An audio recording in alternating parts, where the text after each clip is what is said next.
ಈ ಗರ್ಭ ಸಂಸ್ಕಾರ ಅಂದರೆ ಏನು? ಕೇವಲ ಯೋಗ ಮಾಡಿದೆ, ಧ್ಯಾನ ಮಾಡಿದೆ, ನಾನು ಮಂತ್ರ ಹೇಳಿದೆ ಅದು ಮಾತ್ರ ಗರ್ಭ ಸಂಸ್ಕಾರ ಆಗಲ್ಲ. ತಾಯಿ ಆದವಳು ಏನು ನೋಡ್ತಾಳೆ, ಏನು ಮಾತಾಡ್ತಾಳೆ, ಏನು ತಿಂತಾಳೆ, ಏನು ಕೇಳಿಸ್ಕೊತಾಳೆ, ಪ್ರತಿಯೊಂದು ಕೂಡ ಗರ್ಭ ಸಂಸ್ಕಾರನೇ. ಒಂದು ಗರ್ಭ ಸಂಸ್ಕಾರದಲ್ಲಿ ನೀವು ಜಪ ಅನ್ನೋ ಮಂತ್ರ ಹೇಳಿ. ಅಭಿಮನ್ಯು ಹೇಗೆ ತನ್ನ ತಾಯಿ ಹೊಟ್ಟೆಯಲ್ಲಿದ್ದಾಗ ಚಕ್ರವ್ಯೂಹನ ಭೇದಿಸೋದನ್ನ ಅವನು ಕಲಿತ ಅಂತ, ಹಾಗೆ ಇನ್ನೊಂದು ಎಕ್ಸಾಂಪಲ್ ಪ್ರಹ್ಲಾದ.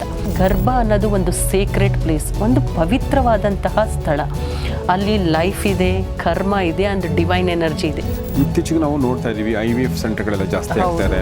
ನೋಡಿ, ಯೋಗ ಡೈರೆಕ್ಟ್ ಆಗಿ ಮೆಡಿಕಲ್ ಕಂಡೀಷನ್ಸ್ನ ಕ್ಯೂರ್ ಮಾಡಲ್ಲ ಅಂದ್ರೂ ಸಹ hormonal balance, emotional health and reproductive ಫಂಕ್ಷನ್ನ ಅದ್ಭುತವಾಗಿ ಸಪೋರ್ಟ್ ಮಾಡುತ್ತೆ. ಸ್ನೇಹಿತರೆ ನಮಸ್ಕಾರ. ಗೌರಿ ಶಕ್ಕಿ ಸ್ಟುಡಿಯೋದ ವಿಶೇಷ ಕಾರ್ಯಕ್ರಮ ಫ್ಯಾಮಿಲಿ ಡಾಕ್ಟರ್, ನಿಮಗೆಲ್ಲ ಆತ್ಮೀಯ ಸ್ವಾಗತ. ನಾನು ಗೌರಿ ಶಕ್ಕಿ.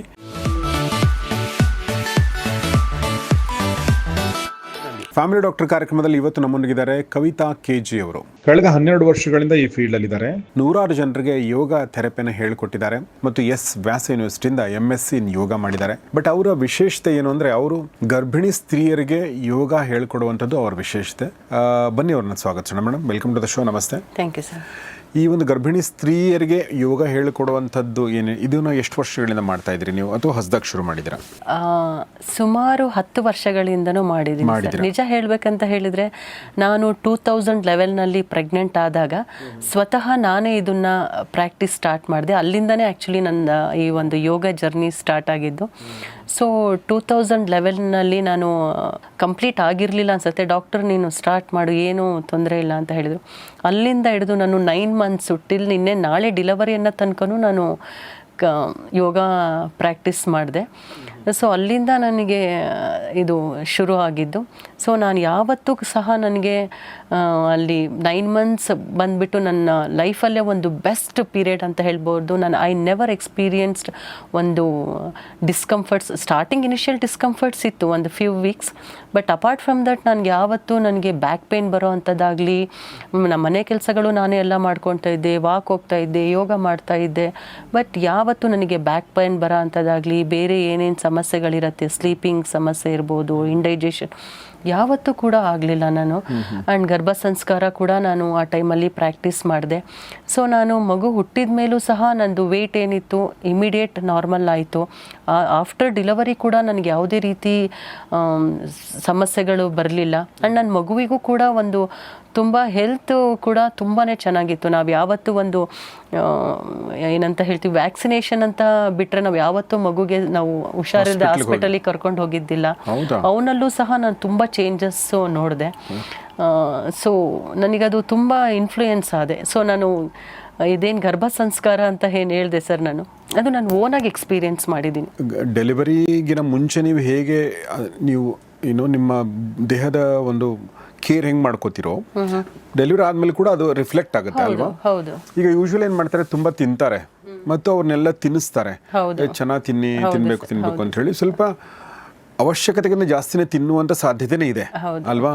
ತಿನ್ಬೇಕನ್ನೋದು ಹೌದು, ಬಟ್ ಓವರ್ ತಿನ್ನಕ್ಕೆ ಶುರು ಮಾಡ್ತಾರೆ. ಸೊ ಅದೇನಾಗುತ್ತೆ, ಆಮೇಲೆ ಅವ್ರಿಗೆ ಕಾಂಪ್ಲಿಕೇಶನ್ಸ್ ಆಗುತ್ತೆ ಅಂತ ನನಗನ್ಸುತ್ತೆ. ಸೊ ನನ್ನ ಪ್ರಶ್ನೆ ಈ ಒಂದು ಎಪಿಸೋಡಲ್ಲಿ 2 ಪ್ರಶ್ನೆಗಳನ್ನ ಕೇಳಕ್ಕೆ ಇಷ್ಟಪಡ್ತೀನಿ. ಮೊದಲನೇದು ಒಂದು ಪೋಸ್ಟ್ ನೇಟಲ್, ಅಂದರೆ ಡೆಲಿವರಿ ಆದ ನಂತರ ಯೋಗ ಮಾಡುವಂಥದ್ದು ಒಂದು. ಎರಡನೇದು ಗರ್ಭ ಸಂಸ್ಕಾರ ಅಂಥೇಳಿ. ಈ ಗರ್ಭ ಸಂಸ್ಕಾರ ಅಂದರೆ ಏನು ಮತ್ತು ಇದರಲ್ಲಿ ಏನೆಲ್ಲ ಬರುತ್ತೆ ಮೇಡಮ್? ಸರ್, ಗರ್ಭ ಸಂಸ್ಕಾರ ಅಂತ ಹೇಳಿದರೆ ಗರ್ಭದಲ್ಲಿರುವ ಮಗುವಿಗೆ ಶಿಕ್ಷಣ ಕೊಡುವುದು ಅಂತ. ಸೊ ತಾಯಿಯ ಗರ್ಭ ಜೀವನದ ಮೊದಲ ಶಾಲೆ, ತಾಯಿಯೇ ಅದಕ್ಕೆ ಮೊದಲ ಗುರು. ಸೊ ತಾಯಿಯ ಗರ್ಭಾವಸ್ಥೆಯಲ್ಲಿ ತಾಯಿಯ ಆಲೋಚನೆಗಳು, ಎಮೋಷನ್ಸ್, ಅವಳ ನ್ಯೂಟ್ರಿಷನ್, ಲೈಫ್ ಸ್ಟೈಲ್, ಇದೆಲ್ಲದೂ ಕೂಡ ಮಗುವಿನ physical, mental, emotional and spiritual ಬೆಳವಣಿಗೆ ಮೇಲೆ ನೇರವಾಗಿ ಪ್ರಭಾವ ಬೀರುತ್ತೆ. ಮಾಡರ್ನ್ ಸೈನ್ಸ್ ಕೂಡ ಇದನ್ನು ಒಪ್ಪುತ್ತೆ. ತಾಯಿಯ ಸ್ಟ್ರೆಸ್ ಲೆವೆಲ್, ಎಮೋಷನ್ಸ್ ಮತ್ತು ಅವಳ ಸುತ್ತಮುತ್ತಲಿನ ಎನ್ವಿರಾನ್ಮೆಂಟ್ ಮಗುವಿನ ಬೆಳವಣಿಗೆ ಮೇಲೆ ಪ್ರಭಾವ ಬೀರುತ್ತೆ ಅಂತ ಹೇಳಿಬಿಟ್ಟು. ನೋಡಿ, ಪಾಸಿಟಿವ್ ಥಿಂಕಿಂಗ್, ಎಮೋಷನ್ಸ್ ಮತ್ತು ಮಂತ್ರ ಚಾಂಟ್ ಮಾಡೋ ಅಂಥದ್ದು ಇರ್ಬೋದು, ಲಿಸ್ನಿಂಗ್ ಟು ಸೂದಿಂಗ್ ಮ್ಯೂಸಿಕ್ಸ್, ಇದೆಲ್ಲ ಏನಿದೆ, ಒಂದು ಬ್ಯಾಲೆನ್ಸ್ಡ್ ನ್ಯೂಟ್ರಿಷನ್ನು, ಪಾಸಿಟಿವ್ ಥಿಂಕಿಂಗ್, ಇದೆಲ್ಲ ಏನಾಗುತ್ತೆ, ಗರ್ಭಕ್ಕೆ ಒಂದು ಕಾಮ್ನೆಸ್ ಕೊಡುತ್ತೆ ಮತ್ತು ಒಂದು ಪಾಸಿಟಿವ್ ವೈಬ್ರೇಷನ್ ಕೊಡುತ್ತೆ. ಮತ್ತು ನಾವು ಒಂದು ಸ್ಪಿರಿಚುವಲ್ ಬುಕ್ಸ್ ಓದೋ ಅಂಥದ್ದು ಇರ್ಬೋದು, ಇನ್ಸ್ಪೈರಿಂಗ್ ಸ್ಟೋರೀಸ್ ಓದೋ ಅಂಥದ್ದು ಇರೋದು, ಇದೇನಾಗುತ್ತೆ ಮಗುವಿನಲ್ಲಿ ಒಂದು ಗುಡ್ ವ್ಯಾಲ್ಯೂಸ್ ಡೆವಲಪ್ ಮಾಡೋಕ್ಕೆ ಸಹಾಯ ಮಾಡುತ್ತೆ. ಮತ್ತು ತಾಯಿ ಮತ್ತು ಮಗು ಮಾತಾಡೋ ಅಂಥದ್ದು ಗರ್ಭ ಸಂವಾದ ಅಂತ ಹೇಳಿದೆ, ಅದು ಸಹ ತಾಯಿ ಮತ್ತು ಮಗುವಿನ ಒಂದು ಎಮೋಷ್ನಲ್ ಬಾಂಡಿಂಗ್ನ ಇನ್ಕ್ರೀಸ್ ಮಾಡುತ್ತೆ. ಸೊ ನೋಡಿ, ನಾವು 5 ಮತ್ತು 6ನೇ ತಿಂಗಳಲ್ಲಿ ಮಗು ಕೇಳಿಸ್ಕೊಳಕ್ಕೆ ಸ್ಟಾರ್ಟ್ ಮಾಡುತ್ತೆ, ಹೊರಗಿನ ಶಬ್ದಗಳನ್ನು ಕೇಳಿಸ್ಕೊಳಕ್ಕೆ ಸ್ಟಾರ್ಟ್ ಮಾಡುತ್ತೆ. ತಾಯಿಯಿಂದ ಉಂಟಾಗುವಂತಹ ಎಮೋಷನ್ಸಿಂದ ಉಂಟಾಗುವಂಥ ಹಾರ್ಮೋನ್ಸ್ಗಳು ಏನಾಗುತ್ತೆ ಮಗುವಿನ ಬೆಳವಣಿಗೆ ಮೇಲೆ ಪ್ರಭಾವ ಬೀರುತ್ತೆ. ಇದು ಪ್ರೀನೇಟಲ್ ಇದು ಗರ್ಭ ಸಂಸ್ಕಾರ ಅಂತ ಹೇಳಿದರೆ ದೇಹ, ಆತ್ಮ, ಮನಸ್ಸು ಈ ಮೂರನ್ನು ಪೋಷಿಸುವಂತಹ ಒಂದು ಪ್ರೆಗ್ನೆನ್ಸಿ ಕೇರ್ ಅಂತ ಹೇಳ್ಬೋದು. ಇದರಲ್ಲಿ ಆಯುರ್ವೇದ ಇದೆ, ಧ್ಯಾನ ಇದೆ, ಯೋಗ ಇದೆ, ಮೈಂಡ್ಫುಲ್ ಲಿವಿಂಗ್ ಇದೆ, ಸಂಗೀತ ಇದೆ. ಇದೆಲ್ಲದೂ ಕೂಡ ಒಂದು ಫಿಸಿಕಲಿ ಒಂದು peacefully healthy and emotionally balanced ಮಗುವಿನ ಜನನಕ್ಕೆ ಕಾರಣ ಆಗುತ್ತೆ. ನೋಡಿ, ಮಗು ಕೇವಲ ತಾಯಿ ತಿನ್ನುವ ಆಹಾರದ ಪೌಷ್ಟಿಕಾಂಶ ಮಾತ್ರ ಸೇವಿಸಲ್ಲ, ತಾಯಿಯ ಆಲೋಚನೆಗಳು, ಎಮೋಷನ್ಸು ಕೂಡ ಸ್ವೀಕರಿಸುತ್ತೆ. ಸೊ ನೋಡಿ, ಕೇವಲ ಯೋಗ ಮಾಡಿದೆ, ಧ್ಯಾನ ಮಾಡಿದೆ, ನಾನು ಮಂತ್ರ ಹೇಳಿದೆ ಅದು ಮಾತ್ರ ಗರ್ಭ ಸಂಸ್ಕಾರ ಆಗಲ್ಲ. ತಾಯಿ ಆದವಳು ಏನು ನೋಡ್ತಾಳೆ, ಏನು ಮಾತಾಡ್ತಾಳೆ, ಏನು ತಿಂತಾಳೆ, ಏನು ಕೇಳಿಸ್ಕೊತಾಳೆ, ಪ್ರತಿಯೊಂದು ಕೂಡ ಗರ್ಭ ಸಂಸ್ಕಾರನೇ. ನಮಗೆಲ್ರಿಗೂ ಗೊತ್ತಿದೆ ಅಭಿಮನ್ಯು ಹೇಗೆ ತನ್ನ ತಾಯಿ ಹೊಟ್ಟೆಯಲ್ಲಿದ್ದಾಗ ಚಕ್ರವ್ಯೂಹನ ಭೇದಿಸೋದನ್ನು ಅವನು ಕಲಿತ ಅಂತ. ಹಾಗೆ ಇನ್ನೊಂದು ಎಕ್ಸಾಂಪಲ್ ಪ್ರಹ್ಲಾದ. ನೋಡಿ, ಪ್ರಹ್ಲಾದನ ತಂದೆ ಹಿರಣ್ಯಕಶಿಪು ಡೀಮನ್, ಒಬ್ಬ ಅಸುರನ ಮಗ ಹಿರಣ್ಯಕಶಿಪು ಆದ್ರೂ ಅವನು ವಿಷ್ಣುವಿನ ಪರಮ ಭಕ್ತ. ಹೇಗೆ ಅವನು ಆ ಥರ ಒಂದು ಅಪ್ಪ ಅಸುರ ಆದ್ರೂ ಮಗ ಹೇಗೆ ವಿಷ್ಣುವಿನ ಪರಮ ಭಕ್ತ ಆದ ಅಂದರೆ, ಅವನು ಹೊಟ್ಟೆಯಲ್ಲಿದ್ದಾಗ ಅವನ ತಾಯಿ ವಿಷ್ಣುವಿನ ಆರಾಧನೆ ಮಾಡ್ತಾ ಇರ್ತಾಳೆ. ಸೊ ಆ ಸಂಸ್ಕಾರ ಬಂದಿದ್ದು ಗರ್ಭದಿಂದ ಬಂದಿದ್ದು. ಆ ಸಂಸ್ಕಾರ ಗರ್ಭೋಪನಿಷತ್ತಲ್ಲೇ ಉಲ್ಲೇಖ ಆಗಿದೆ ಸರ್. ಏನಂತ ಹೇಳಿದರೆ 7ನೇ ತಿಂಗಳಲ್ಲಿ ಭ್ರೂಣಕ್ಕೆ ಮಗುವಿಗೆ ಒಂದು ಅವೇರ್ನೆಸ್ ಬರುತ್ತೆ, ಮತ್ತು ಅದಕ್ಕೆ ಹಿಂದಿನ ಪಾಸ್ಟ್ ಲೈಫ್ಸ್ ಎಲ್ಲ ನೆನಪು ಬರುತ್ತೆ ಮಗುವಿಗೆ. ಮತ್ತು ಅದು ದೇವ್ರ ಹತ್ರ ಬೇಡ್ಕೊಳ್ಳುತ್ತೆ ಅಂತೆ, ನನಗೆ ಮೋಕ್ಷ ಕೊಡು, ಲಿಬರೇಷನ್ ಕೊಡು, ಮತ್ತು ನಾನು ಜನನದ ನಂತರ ನಾನು ಸತ್ಯಧರ್ಮ ಮಾರ್ಗದಲ್ಲಿ ನಡೀತೀನಿ ಅಂತ ದೇವ್ರ ಹತ್ರ ಅದು ಪ್ರಾಮಿಸ್ ಮಾಡುತ್ತೆ ಮಗು. ಆದರೆ ಜನನದ ನಂತರ ಅದನ್ನು ಮರ್ತು ಬಿಡತ್ತೆ, ಕೊಟ್ಟ ಮಾತನ್ನು ಮರ್ತು ಬಿಡತ್ತೆ. ಅದಕ್ಕೆ ಗರ್ಭ ಅನ್ನೋದು ಒಂದು ಸೇಕ್ರೆಡ್ ಪ್ಲೇಸ್, ಒಂದು ಪವಿತ್ರವಾದಂತಹ ಸ್ಥಳ. ಅಲ್ಲಿ ಲೈಫ್ ಇದೆ, ಕರ್ಮ ಇದೆ, ಅಂಡ್ ಡಿವೈನ್ ಎನರ್ಜಿ ಇದೆ. ಈ 3 ಸೇರೋ ಅಂತಹ ಒಂದು ಪವಿತ್ರವಾದಂತಹ ಸ್ಥಳ. ತಾಯಿಯ ಎಮೋಷನ್ಸ್ ಮಗುವಿನ ಫಿಸಿಕಲ್ ಆ್ಯಂಡ್ ಸ್ಪಿರಿಚುವಲ್ ಡೆವಲಪ್ಮೆಂಟ್ ಮೇಲೆ ಪ್ರಭಾವ ಬೀರುತ್ತೆ. ಮತ್ತು ಪ್ರೆಗ್ನೆನ್ಸಿ ಅನ್ನೋದು both biological and spiritual journey. ಆ ಗರ್ಭಗುಡಿಯಲ್ಲಿ ಹೇಗೆ ಭಗವಂತ ಇದ್ದಾನೆ, ಹಾಗೆ ತಾಯಿಯ ಗರ್ಭದಲ್ಲಿರೋದು ಸಹ ಒಂದು ಭಗವಂತನ ಅಂಶನೇ ಅಲ್ವಾ. ಅದನ್ನು ಸಹ ನಾವು ಅಷ್ಟೇ ಒಂದು ಪ್ರೀತಿಯಿಂದ ನರ್ಚರ್ ಮಾಡಬೇಕು ಅಂತ ನಾನು ಹೇಳ್ತೀನಿ ಸರ್. ನೀವು ಹೇಳ್ದಂಗೆ ಅದಕ್ಕೆ ಮಗು ಹುಟ್ಟಿದಾಗ ಅದು ದೇವರ ಅಂಶ ಅಂತ. ಅದಕ್ಕೆ ನೋಡಿ, ಅದಕ್ಕೇನು ಸುಳ್ಳು ಹೇಳೋದು ಬರಲ್ಲ, ಅದಕ್ಕೇನು ಕೆಟ್ಟ ಕೆಲಸಗಳು ಗೊತ್ತಿರಲ್ಲ. ಅದು ಮಕ್ಕಳು ದೇವ್ರ ಥರ. ಯಾಕಂದರೆ ಅದು ದೇವರ ಗುಡಿಯಿಂದನೇ ಬಂದಿರುತ್ತೆ ಅಂತ ಅನ್ಕೋಣ. ಅದು ಬಂದಮೇಲೆ ಅದೆಲ್ಲ ಕಲ್ಕೊಳ್ಳುತ್ತೆ. ಹೇಗೆ ನಾವು ಕಲಿಸ್ತಾ ಹೋಗ್ತೀವಿ ಅದಕ್ಕೆ. ಈಗ ನೋಡಿ, ನಾನೊಂದು ಅಬ್ಸರ್ವ್ ಮಾಡಿದೆ, ಮಗು ಚಿಕ್ಕದಿದ್ದಾಗ ಅದಕ್ಕೆ ಸುಳ್ಳು ಹೇಳೋದು ಗೊತ್ತಿರಲ್ಲ. ಅದು ಏನಿದೆ ಅದು ಹೇಳ್ತಿರುತ್ತೆ. ನಾವು ಸುಳ್ಳು ಹೇಳ್ತಾ ಇದೀಯಾ ಅಂತ ಒಂದ್ಸಲ ಅಂದಾಗ ಅದಕ್ಕೆ ಗೊತ್ತಾಗುತ್ತೆ, ನಾವು ಸುಳ್ಳು ಹೇಳ್ಬೋದು ಅಂತ ಗೊತ್ತಾಗುತ್ತೆ. ನಾನು ಅಲ್ಲೊಂದಾಗಿದ್ದರೆ ನಾನು ಇನ್ನೊಂದು ಹೇಳ್ಬೋದು, ಅದಕ್ಕೆ ಸುಳ್ಳು ಅಂತಾರೆ ಅಂತ ಯಾವಾಗ ಗೊತ್ತಾಗುತ್ತಲ್ಲ, ಆವಾಗ ಅದು ಸುಳ್ಳು ಹೇಳಕ್ಕೆ ಶುರು ಮಾಡುತ್ತೆ. ಅದಕ್ಕಿಂತ ಮುಂಚೆ ಅದಕ್ಕೆ ಗೊತ್ತಿರಲ್ಲ ಆ್ಯಕ್ಚುಲಿ. ಸೊ ಹೀಗಾಗಿ ಆ ಪ್ಯೂರ್ ಸೋಲು ನಿಧಾನವಾಗಿ ನಾವು ಅದನ್ನು ಕಲುಷಿತಗೊಳಿಸ್ತಾ ಹೋಗ್ತೀವಿ.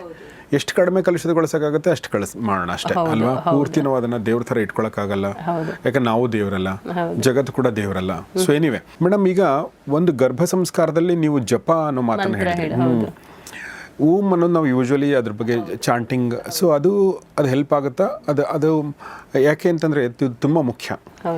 ಈಗ ನಾವು ಮತ್ತು ಅಂತ ಮಾಡಿದಾಗ ಅದು ನಮ್ಮ ಇಡೀ ದೇಹಗಳಲ್ಲಿ ತರಂಗಾಂತರಗಳನ್ನ ಎಬ್ಬಿಸುತ್ತೆ, ಓಕೆ, ಸೃಷ್ಟಿ ಮಾಡುತ್ತೆ.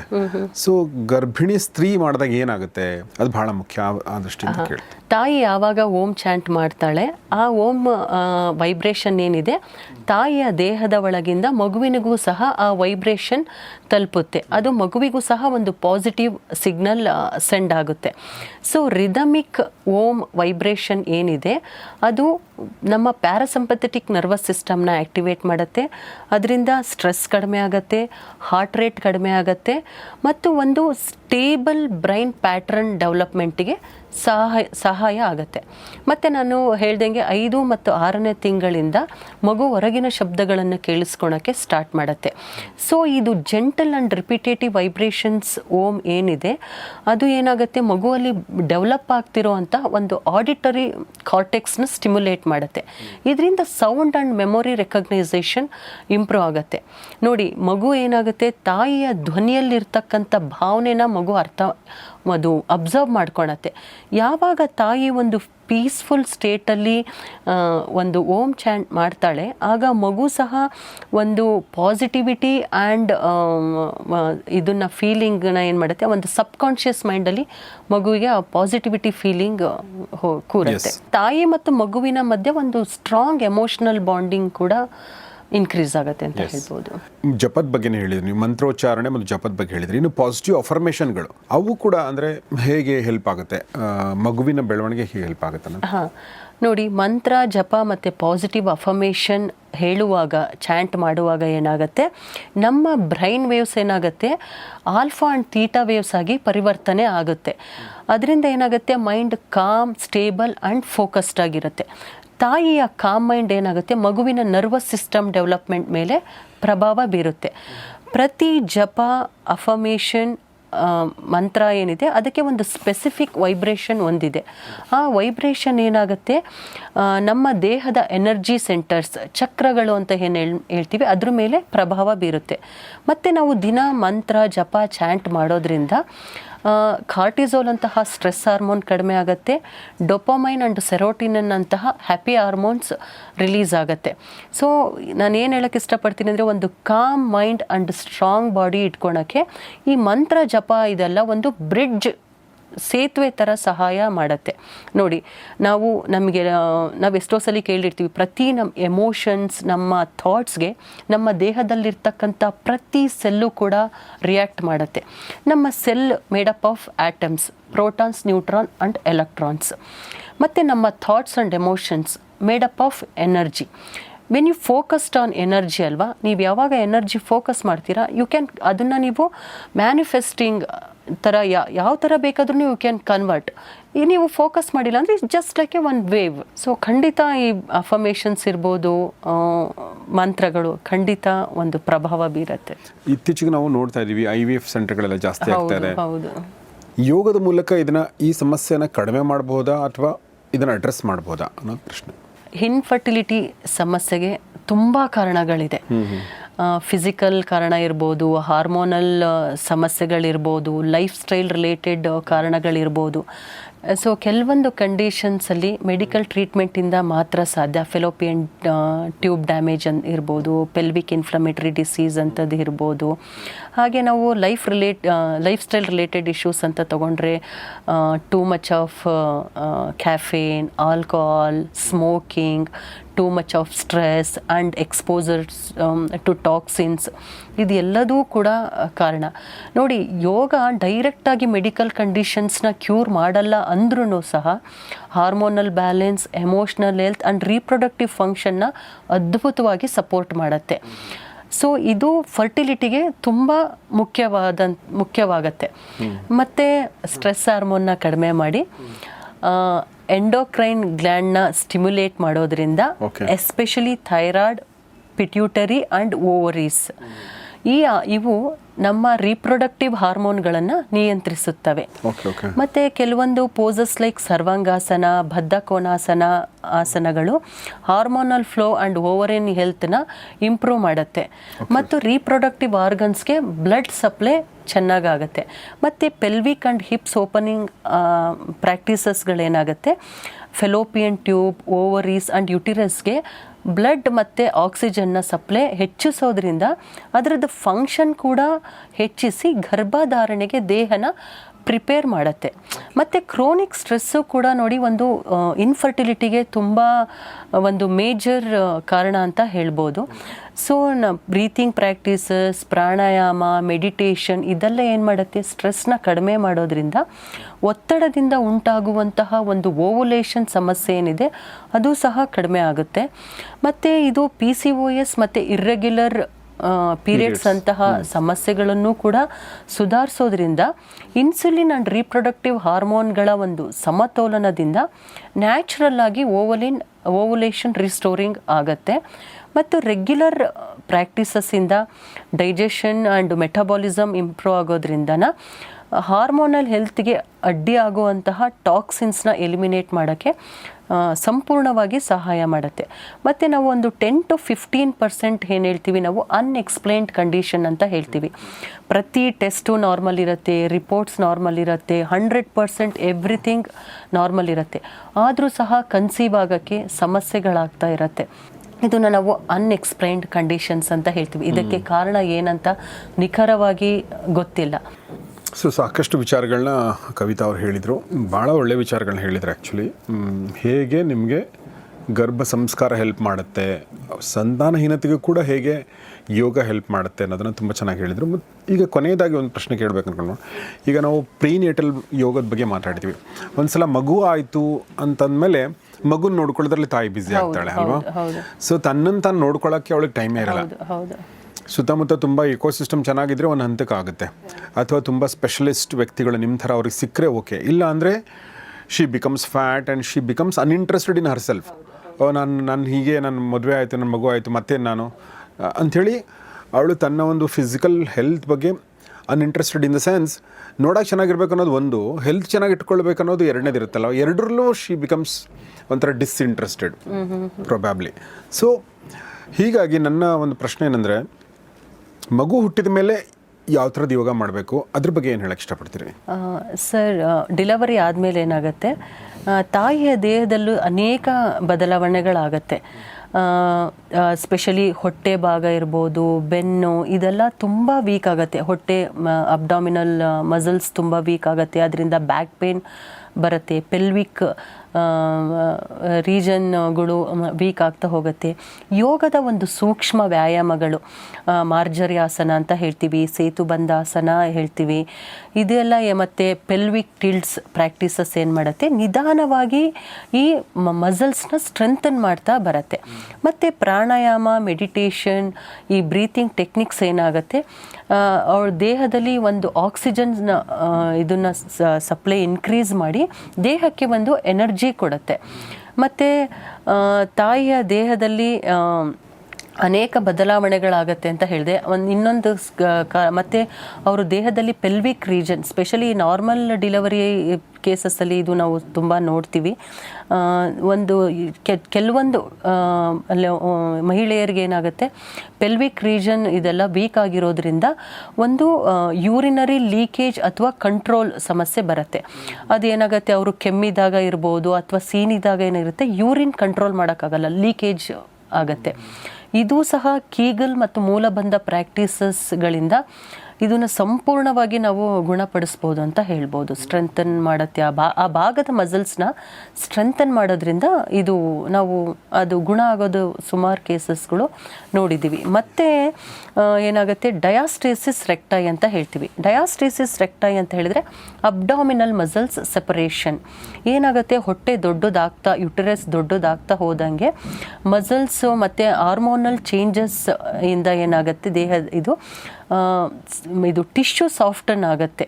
ಸೊ ಇದರಿಂದ ಅಬ್ಡಾಮಿನಲ್ ಇದು ಸಹ ಏನಾಗುತ್ತೆ, ನಾವು ಪ್ರಾಕ್ಟೀಸಸ್ ಪ್ರಸವದ ನಂತರ ಮಾಡುವಂಥ ಪ್ರಾಕ್ಟೀಸಸ್ಸಿಂದ ಡೀಪ್ ಅಬ್ಡಾಮಿನಲ್ ಮಸಲ್ಸ್ನ ಹೀಲ್ ಮಾಡುತ್ತೆ. ಮತ್ತು ಕೋರ್ ಸ್ಟ್ರೆಂಥನ್ ಮಾಡೋದ್ರಿಂದ ನೋಡಿ, ಡಿಲಿವರಿ ಆದಮೇಲೂ ಸಹ ಎಷ್ಟೊಂದು ಜನಕ್ಕೆ ಒಂದು ಹೊಟ್ಟೆ ಒಂದು ಚೀಲ ಥರ, ಪೌಚ್ ಥರ ಹಿಂಗೆ ಇರುತ್ತೆ, ಬಿಕಾಸ್ ಆಫ್ ದಟ್ ಡಯಾಸ್ಟಸಿಸ್ ರೆಕ್ಟೈ. ಮತ್ತು ನಾವು ಇದನ್ನು ಪ್ರಾಕ್ಟೀಸಸ್ಸಿಂದ ಏನಾಗುತ್ತೆ, ನಾನು ಹೇಳ್ದಂಗೆ ಅದು ಅಬ್ಡಾಮಿನಲ್ ಮಸಲ್ಸ್ನ ಹೀಲ್ ಮಾಡುತ್ತೆ, ಮತ್ತು ಅದು ವಾಪಸ್ಸು ಇದು ಬರೋಕ್ಕೆ ಸಹಾಯ ಆಗುತ್ತೆ. ಮತ್ತು ಮತ್ತು ಕೆಲವೊಂದು ಕಂಡೀಷನ್ಸಲ್ಲಿ ಏನಾಗುತ್ತೆ, ಯುಟರೈನ್ ಪ್ರೊಲಾಪ್ಸ್ ಅಂತ ಹೇಳ್ತೀವಿ, ಗರ್ಭಕೋಶ ಜರುಗದು ಅಂತ ಹೇಳ್ತೀವಿ. ಇದು ನೋಡಿ ಮೈಲ್ಡ್ ಪ್ರೊಲಾಪ್ಸ್ ಇದ್ದರೆ ಖಂಡಿತ ಇದು ಯೋಗದ ಒಂದು ಸ್ಟ್ರೆಂಥನಿಂಗ್ ಎಕ್ಸಸೈಸಸ್ಸಿಂದ, ಪೆಲ್ವಿಕ್ ಅಂಡ್ ಇದೆಲ್ಲ ಸ್ಟ್ರೆಂಥನಿಂಗ್ ಫ್ಲೋರ್ ಎಕ್ಸಸೈಸಸ್ಸಿಂದ ಇದು ಮೈಲ್ಡ್ ಪ್ರೊಲಾಪ್ಸ್ ಸ್ಟೇಜ್ 1 ಅಥವಾ 2 ಅಂತ ಹೇಳ್ತೀವಿ. ಮೈಲ್ಡ್ ಪ್ರೊಲಾಪ್ಸ್ನ ಕ್ಯೂರ್ ಮಾಡ್ಬೋದು. ಸಿವಿಯರ್ ಪ್ರೊಲಾಪ್ಸ್ ಇತ್ತು ಸ್ಟೇಜ್ 3 ಆ್ಯಂಡ್ 4 ಅಂದರೆ ಖಂಡಿತ ಅದಕ್ಕೆ ಮೆಡಿಕಲ್ ಟ್ರೀಟ್ಮೆಂಟಿಂದನೇ ಸಾಧ್ಯ. ಮತ್ತು ಇನ್ನೊಂದು ತುಂಬ ನಾವು ಪ್ರಸವದ ನಂತರ ನೋಡೋ ಅಂಥ ಒಂದು ತುಂಬ ಸಮಸ್ಯೆ, ಆ್ಯಂಡ್ ಇದ್ರ ಬಗ್ಗೆ ಯಾರೂ ಕೂಡ ಮಾತಾಡೋದಿಲ್ಲ, ಎಕ್ಸ್ಪ್ರೆಸ್ ಮಾಡೋದಿಲ್ಲ, ಪೋಸ್ಟ್ ಪಾರ್ಟಮ್ ಡಿಪ್ರೆಷನ್ ಅಂತ ಹೇಳ್ತೀವಿ. ಪ್ರಸವದ ನಂತರ ಬರುವಂತಹ ಒಂದು ಮಾನಸಿಕ ಖಿನ್ನತೆ. ಇದು ನೋಡಿ ಒಂದು ಹಾರ್ಮೋನು ಸಡನ್ ಡ್ರಾಪ್ ಆಗುತ್ತೆ ಆಫ್ಟರ್ ಡಿಲವರಿ, ಅದರಿಂದ ಇರ್ಬೋದು. ಲ್ಯಾಕ್ ಆಫ್ ಸ್ಲೀಪು ಮತ್ತು ಎಮೋಷ್ನಲಿ ಓವರ್ಲೋಡು, ಈ ಮಗುನ ನೋಡ್ಕೊಳೋದು, ಅದು ಇದು ಇದೆಲ್ಲ ತುಂಬ ಇದಾಗಿ ಏನಾಗುತ್ತೆ, ಇದು ಎಲ್ಲ ಒಂದು ಕಾರಣಗಳು ಆಗುತ್ತೆ. ಪೋಸ್ಟ್ ಪಾರ್ಟಮ್ ಡಿಪ್ರೆಷನ್ ಇದು ಮೊದಲನೇ ಅದು 15 ಡೇಸ್ ಓಕೆ ನಾರ್ಮಲಾಗಿ ಇರುತ್ತೆ. ಸುಮಾರು ಜನ ಏನು ಮಾಡ್ತಾರೆ, ಇದನ್ನು ಇಗ್ನೋರ್ ಮಾಡಿಬಿಡ್ತಾರೆ, ಇದ್ರ ಬಗ್ಗೆ ಮಾತೇ ಆಡೋದಿಲ್ಲ. ಸೊ ಆಫ್ಟರ್ 15 ಡೇಸು ಸಹ ಮತ್ತೆ ನೀವು ಆ ಥರ ಎಕ್ಸ್ಪೀರಿಯನ್ಸ್ ಮಾಡ್ತಿದ್ದೀರಾ ಅಂದರೆ ಖಂಡಿತ ಥೆರಪಿಸ್ಟ್ ಮತ್ತು ಡಾಕ್ಟರ್ಗಳು ಸಹಾಯ ಪಡ್ಕೊಳೋದು ತುಂಬ ಇಂಪಾರ್ಟೆಂಟ್. 15 ಮಂತ್ಸ್ ಆದಮೇಲೆ 15 days okay. Starting initial 15 days ಅದು ಕಾಮನ್ ಆಗಿ ಇರುತ್ತೆ. ಸೊ ಮತ್ತು ನೀವು ಅದೇ ಥರನೇ ಕಂಟಿನ್ಯೂ ಆಗ್ತಾ ಇದೆ ಅಂತ ಹೇಳಿದರೆ ಖಂಡಿತ ಅದು ಸಲಹೆ ಪಡ್ಕೋಬೇಕಾಗತ್ತೆ, ವೈದ್ಯರ ಸಲಹೆ ಅಥವಾ ಒಂದು ಸೈಕಾಲಜಿಸ್ಟ್ ಹತ್ರ ಹೋಗೋದಿರ್ಬೋದು. ಅದಕ್ಕೆ ಯಾವುದೇ ಥರ ಒಂದು ಹಿಂಜರಿಕೆ ಮಾಡ್ಕೋಬಾರ್ದು. ನಾನು ಹೇಳ್ಬಿಟ್ರೆ ನನಗೇನೋ ಅಂದ್ಕೊಂಡು ಬಿಡ್ತಾರೆ, ಇದು ತುಂಬ ಜನ ಇಗ್ನೋರ್ ಮಾಡ್ತಾ ಇದ್ದಾರೆ. ಆ್ಯಕ್ಚುಲಿ ಇದು 10 ಜನದಲ್ಲಿ 5 ಜನಕ್ಕೆ ಸಮಸ್ಯೆ ಕಾಣಿಸ್ಕೊಳ್ತಾ ಇದೆ ಇತ್ತೀಚೆಗೆ. ಇದು ಸಹ ಯೋಗದಿಂದ ಈ ಪೋಸ್ಟ್ ಪಾರ್ಟಮ್ ಡಿಪ್ರೆಷನ್ ಕೂಡ ಆಗುವಂಥ ಸಾಧ್ಯತೆನ ಕಡಿಮೆ ಮಾಡುತ್ತೆ.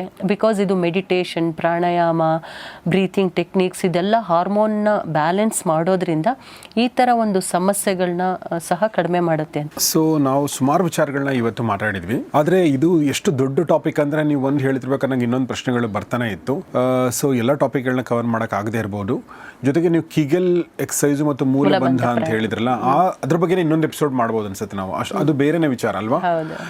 ಸೊ ಆಮೇಲೆ ಅದನ್ನು ಹಾಗೆ ಮಾಡೋಕ್ಕಾಗಲ್ಲ, ಅದಕ್ಕೊಂದು ಗೈಡೆನ್ಸ್ ಬೇಕಾಗುತ್ತೆ, ಎಕ್ಸ್ಪರ್ಟ್ ಸೂಪರ್ವಿಷನಲ್ಲೇ ಮಾಡೋಕ್ಕೆ ಸಾಧ್ಯ ಆಗುತ್ತೆ. ಎಲ್ಲವೂ ಕೂಡ ಹಾಗೆ. ಆದರೆ ಇವತ್ತು ನಾವು ಗರ್ಭಿಣಿ ಸ್ತ್ರೀಗೆ ಪ್ರೀನೇಟಲ್ ಮತ್ತು ಪೋಸ್ಟ್ ನೇಟಲ್ ಯೋಗ ಬಗ್ಗೆ ಮಾತಾಡಿದ್ವಿ. ಅಂದರೆ ಯೋಗದ ಮೂಲಕ ಗರ್ಭಿಣಿ ಸ್ತ್ರೀ ತನ್ನ ಆರೋಗ್ಯ, ತನ್ನ ಮಾನಸಿಕ, ತನ್ನ ದೈಹಿಕ, ತನ್ನ ಸ್ಪಿರಿಚುವಲ್ ಆರೋಗ್ಯವನ್ನು ಹೇಗೆ ಚೆನ್ನಾಗಿಟ್ಕೋಬಹುದು, ಮಗುವಿನದ್ದು ಕೂಡ ಹೇಗೆ ಚೆನ್ನಾಗಿಟ್ಕೋಬಹುದು, ಮತ್ತು ಒಂದು ಸುರಕ್ಷಿತವಾದ ಒಂದು ತಾಯ್ತನಕ್ಕೆ, ಸುರಕ್ಷಿತವಾದ ಡೆಲಿವರಿಗೆ ಹೇಗೆ ಅದು ಸಹಾಯಕ ಆಗುತ್ತೆ ಅನ್ನೋದ್ರ ಬಗ್ಗೆ ಮಾತಾಡಿದ್ವಿ. ಸೊ ನನ್ನ ಒಂದು ರಿಕ್ವೆಸ್ಟ್ ಏನಂದರೆ, ನಿಮ್ಮ ಮನೆಯಲ್ಲಿ ಪ್ರೆಗ್ನೆಂಟ್ ಲೇಡೀಸ್ ಇದ್ದರೆ ಅಥವಾ ನೀವು ಯಾರಾದರೂ ಫ್ಯಾಮಿಲಿ ಪ್ಲ್ಯಾನ್ ಮಾಡ್ತಾ ಇದ್ದರೆ ದಯವಿಟ್ಟು ಯೋಗದ ಮೂಲಕ ಅದನ್ನು ಸುರಕ್ಷಿತಗೊಳಿಸ್ಕೊಳ್ಳಿ ಅಂತ ಹೇಳ್ತೀನಿ. ಮತ್ತು ಆಸಕ್ತರು ಮತ್ತು ಅವಶ್ಯಕತೆ ಇದ್ದರೂ ಕವಿತಾ ಅವ್ರನ್ನ ಸಂಪರ್ಕಿಸಿ. ಅವರ ಫೋನ್ ನಂಬರ್ ನಾನು ಸ್ಕ್ರೀನ್ ಮೇಲೆ ಮತ್ತು ಡಿಸ್ಕ್ರಿಪ್ಷನಲ್ಲಿ ಕೂಡ ಇರುತ್ತೆ. ಸೊ ಅಷ್ಟು ಹೇಳ್ತಾ ನಾನು ಈ ಎಲ್ಲ ವಿಚಾರಗಳನ್ನ ಹೇಳಿದ್ದಕ್ಕಾಗಿ ಕವಿತಾ ಅವ್ರಿಗೆ ನಾನು ನಿಮ್ಮೆಲ್ಲರ ಪರವಾಗಿ ತುಂಬ ಧನ್ಯವಾದಗಳು ಹೇಳಕ್ಕೆ ಇಷ್ಟಪಡ್ತೀನಿ ಮೇಡಮ್. ತುಂಬ ಥ್ಯಾಂಕ್ಸ್ ನಿಮಗೆ, ನಮ್ಮ ಜೊತೆ ಎಷ್ಟೊತ್ತು ಮಾತಾಡಿದ್ರಿ, ತುಂಬ ವಿಚಾರಗಳನ್ನ ಹೇಳಿದ್ರಿ ನೀವು. ಗರ್ಭಿಣಿ ಸ್ತ್ರೀಯರಿಗೆ ಅಂದರೆ ತುಂಬ ಊಟ ಕೊಡ್ತಾರಲ್ಲ ಆ ಥರ ನೀವು ತುಂಬ ವಿಚಾರಗಳನ್ನ ಹೇಳಿದ್ರಿ. ಸೊ ಇಂಡೈಜೆಷನ್ ಆಗಬಾರ್ದು ಅವ್ರಿಗೆ ಹಾಗೆ.